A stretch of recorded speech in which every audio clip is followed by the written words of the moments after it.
पाकिस्तान और इंडिया के बीच में जो युद्ध जैसे हालात चल रहे हैं उसको लेकर हरियाणा सरकार भी पूरी अलर्ट पर है।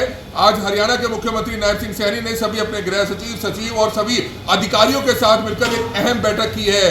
कल हमने ऑलरेडी सभी जिला उपायुक्तों को 1 करोड़ 10 लाख रुपए रिलीज कर दिए हैं, हर जिले में 5 लाख के रेट से। इमरजेंसी रिस्पांस लाइन है 112, वो ऑलरेडी अच्छे से चल रही है और उसमें हेल्थ एंड फायर सर्विसेज भी कवर्ड है। हम इस आपातकालीन में डिप्टी कमिश्नर्स को पावर्स देंगे कि वो लोकल लेवल पे ऐसी कोई भी रिक्तियां हैं उनको भरे।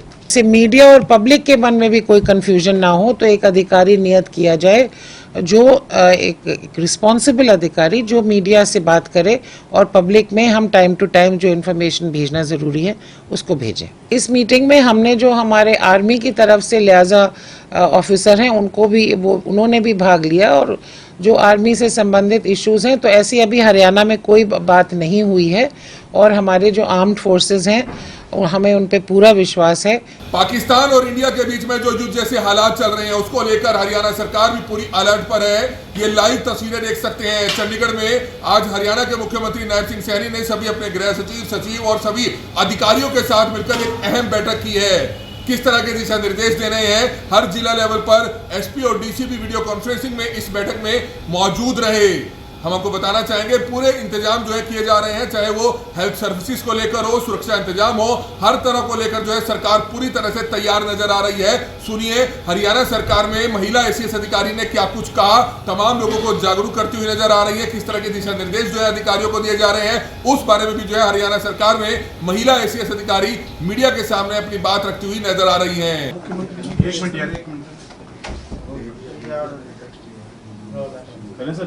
जो बैठक हुई है सीएम साहब ने ली है, किस तरीके की डायरेक्शन दी गई है, क्या कुछ समीक्षा रही बैठक में?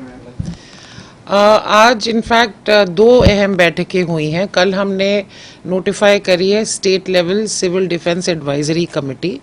तो सबसे पहले तो मुख्य सचिव की अध्यक्षता में उसकी बैठक की गई, जिसमें सारे जो इम्पोर्टेंट महकमे हैं जो वाइटल सर्विसेज से जुड़े हैं, बिजली है, पानी है, हॉस्पिटल्स हैं, उनके एडमिनिस्ट्रेटिव सेक्रेटरीज उस बैठक में मौजूद थे और यही चर्चा हुई है कि हमें ये सुनिश्चित करना है कि किसी भी प्रकार की जो एसेंशियल सर्विसेज हैं नागरिकों के लिए उनमें कोई डिस्टर्बेंस ना आए और उसके लिए जो भी कंटिजेंसी प्लान है वो हर एक विभाग अपनी तैयार करे।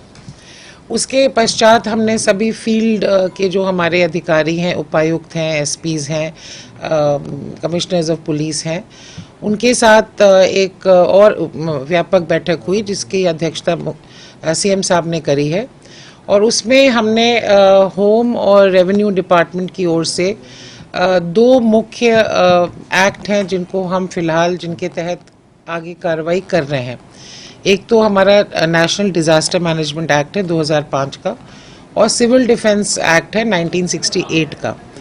तो उसमें हमने ये बताया कि कल हमने ऑलरेडी सभी ज़िला उपायुक्तों को 1 करोड़ 10 लाख रुपए रिलीज़ कर दिए हैं, हर ज़िले में 5 लाख के रेट से इमरजेंसी सर्विसेज या कोई भी आपातकालीन सुविधाएं देने के लिए। साथ ही सभी डिस्ट्रिक्ट्स में डिप्टी कमिश्नर को controller under civil defence notify कर दिया गया है और उसके तहत हमने आज उनको बताया कि क्या क्या अपेक्षाएं हैं कि ज़िला प्रशासन इंश्योर करे इस दौरान। और सीएम साहब ने भी यही जोर दिया कि चाहे वो हमारी एसेंशियल कमोडिटीज़ हैं, खाद्य पदार्थ हैं, दाल है, राशन है, इसकी हमने आदेश दिए हैं सभी डीसीज को कि एसेंशियल कमोडिटीज़ एक्ट के तहत वो ऑर्डर्स जारी करें कि कोई भी होर्डिंग और स्टॉक पाइलिंग नहीं होगी। जो भी एग्जिस्टिंग स्टॉक है उसको चेक किया जाए और उसको डिस्क्लोज किया जाए, जैसे कि कोई भी किसी प्रकार की इसमें गड़बड़ नहीं हो। सीएम साहब ने फायर सर्विसेज को सुदृढ़ करने के लिए सारी हमारी गाड़ियां फंक्शनल हों, उनकी मैपिंग की जाए, जैसे कि कोई भी अगर ऐसी घटना होती है तो हम तुरंत उसका रिस्पांस टाइम इंश्योर कर सकें। हमारी जो इमरजेंसी रिस्पांस लाइन है 112, वो ऑलरेडी अच्छे से चल रही है और उसमें हेल्थ एंड फायर सर्विसेज भी कवर्ड हैं। तो हमने पहले भी शेयर किया कि किसी भी नागरिक को अगर किसी प्रकार की ऐसी इमरजेंसी है, क्राइसिस है, तो वो डायल 112 करें। सीएम साहब ने ये भी जोर दिया कि हम सभी एक कोऑर्डिनेशन से चलें, सभी विभाग आपस में तालमेल रखें, जो हमारी वाटर सर्विसेज हैं वहाँ पे निगरानी रखी जाए, ऑन द ग्राउंड पुलिस और ज़िला प्रशासन ये सुनिश्चित करे कि कोई भी किसी प्रकार की जो एंटी सोशल एलिमेंट्स हैं, वो युद्ध हमेशा दूसरे देश से नहीं होता है, कई बार लोग ऐसे मौक़ों का फ़ायदा उठा के लोकल लेवल पर गड़बड़ करने का प्रयास करते हैं। तो इसके लिए अपनी इंटेलिजेंस भी और ऐसे सारे हमारे चाहे पावर प्लांट हो चाहे वाटर सर्विसेज हो, इन पे निगरानी रखी जाए, जैसे कि कोई भी मिसचिफ, कोई भी गलत घटना वहाँ मौके पे ना हो। साथ ही हॉस्पिटल्स के लिए आदेश दिए गए हैं कि हम अपनी हॉस्पिटल सर्विसेज गेयर अप कर लें, एम्बुलेंस सर्विसेज गेयर अप कर लें, और जहाँ कहीं भी या तो कोई अगर गाड़ियाँ ठीक करानी हैं वो करा लें, और जहाँ कहीं भी रिक्तियाँ हैं, ड्राइवर्स की अगर कहीं कमी है तो वो भी फैसला हुआ है कि उनको हम इस आपातकालीन में डिप्टी कमिश्नर्स को पावर्स देंगे कि वो लोकल लेवल पे ऐसी कोई भी रिक्तियाँ हैं उनको भरे। बहुत ही हमारी व्यापक तैयारी है।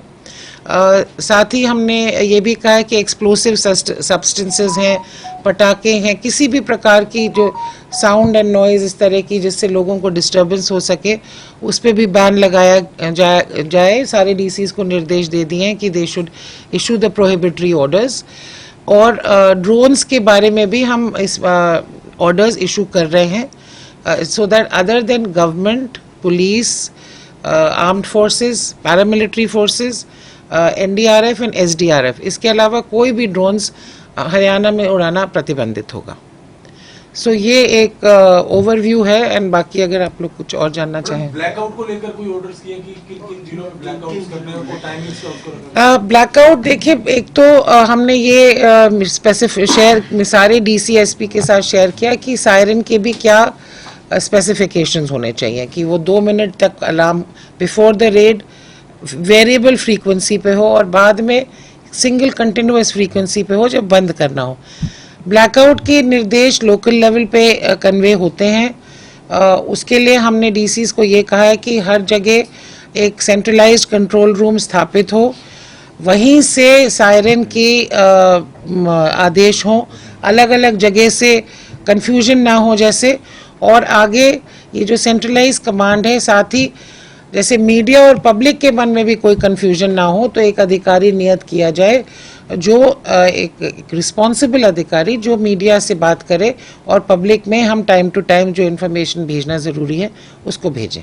मैम, शादियां अभी चल रही हैं, शादियां भी हैं, कोई फंक्शंस भी रात को रहते हैं, तो उनके ऊपर बैन रहेगा। क्या अपील करेंगे लोगों के लिए? सबसे बड़ी अपील ये है कि आप कृपया ना झूठी अफवाहों पर विश्वास करें, ना उनको बढ़ावा दें, चाहे वो व्हाट्सएप हो, चाहे कोई और सोशल मीडिया प्लेटफॉर्म हो। सिर्फ गवर्नमेंट सोर्सेज से जो आपको सूचना प्राप्त हो रही है, जो आप आर्मी की ब्रीफिंग देखो, MHA की ब्रीफिंग देखो, और स्टेट गवर्नमेंट पे भी अब हम रेगुलर ब्रीफिंग्स करवाएंगे, उन्हीं पे आप विश्वास करें। इंफॉर्मेशन वॉर भी है ये, और इन्फॉर्मेशन को मिस इन्फॉर्मेशन बनते समय नहीं लगता, और ख़ास तौर से जब हम जानते हैं कि ऐसे लगातार प्रयास किए जा रहे हैं कि मिस इन्फॉर्मेशन को बढ़ावा दिया जाए। दूसरी बात मैं पब्लिक को ये अपील करूंगी कि आप पैनिक ना करें। केंद्र सरकार और प्रदेश सरकार दोनों ही हर बात को लेके चौकन्ने हैं। हम आपको आश्वस्त करना चाहते हैं कि कोई भी ऐसी आपातकाल को हम फेस करने के लिए तैयार हैं, उसके लिए पूरे अरेंजमेंट्स हैं, और हमारा प्रशासन उसके लिए और पब्लिक की सेफ्टी के लिए पूरी तरह सचेत है। नहीं, एक सेकेंड, जहाँ तक स्कूल कॉलेजेस की बात है, जो हमने बंद कराया था 1-2 ज़िले में, अम्बाला, पंचकुला में, वो कल और आज के लिए था। इसके आगे कोई ऐसे आदेश नहीं दिए गए हैं। पढ़ाई कॉलेजेस में, स्कूल्स में नॉर्मल रूप से जारी रहेगी। पैनिक फैलाने की कोई विषय नहीं है। अगर स्थिति में कोई बदलाव आता है, हम तब उस पर फैसला लेके निर्देश देंगे। आपने कल एक बैठक के जरिए ये भी तय किया था कि कोई कालाबाजारी ना हो, क्योंकि लोग जो हैं वो मार्केट में निकल गए। मैंने ऑलरेडी ये बात जिक्र की कि हमने सभी उपायुक्तों को ऑलरेडी आदेश दिए। एक तो एसेंशियल कमोडिटीज एक्ट के तहत वो ऑर्डर करें।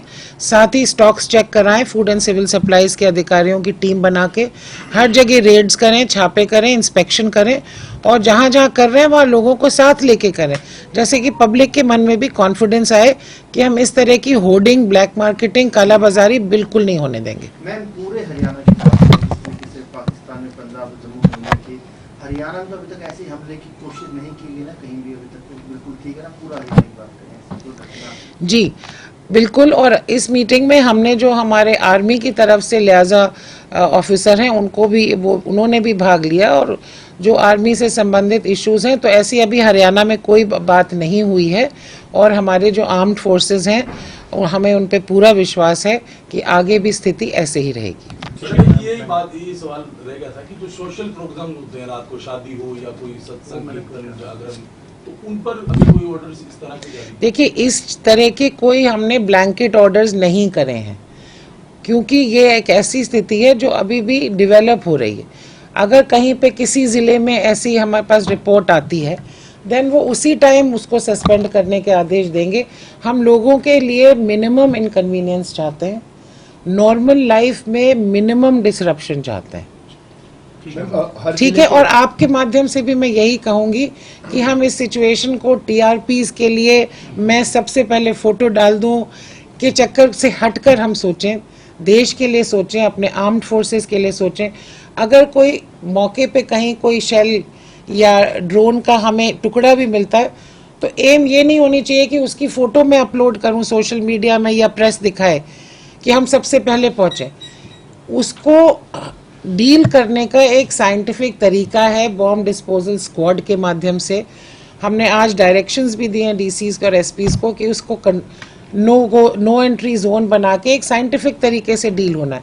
तो इन चीज़ों को हमें चीप पॉपुलैरिटी या टीआरपीज के हिसाब से नहीं देखना है, सोशल मीडिया स्टार नहीं बनना है, बहुत ही जिम्मेदार वाले तरीके से हमें डील करना है। जिलों का जिक्र करें और स्टेट का जिक्र करें, को monitoring cell, integrated monitoring cell और साथ ही साथ सिरसा और अम्बाला, क्योंकि सेंसिटिव डिस्ट्रिक्ट्स हैं, यहाँ पर कोई एक्स्ट्रा जो है वो एडवाइजरी जारी की गई है इन जिलों में खास तौर पर? नहीं, क्योंकि हमारे जो प्रणाली है वो बहुत ही सुदृढ़ है। अम्बाला, सिरसा जो भी सेंसिटिव ज़िले हैं वो ऑलरेडी हॉटलाइन पे हैं आर्म्ड फोर्सेस के साथ। अम्बाला में ऑलरेडी हॉटलाइन है with the air force, similarly in Sirsa.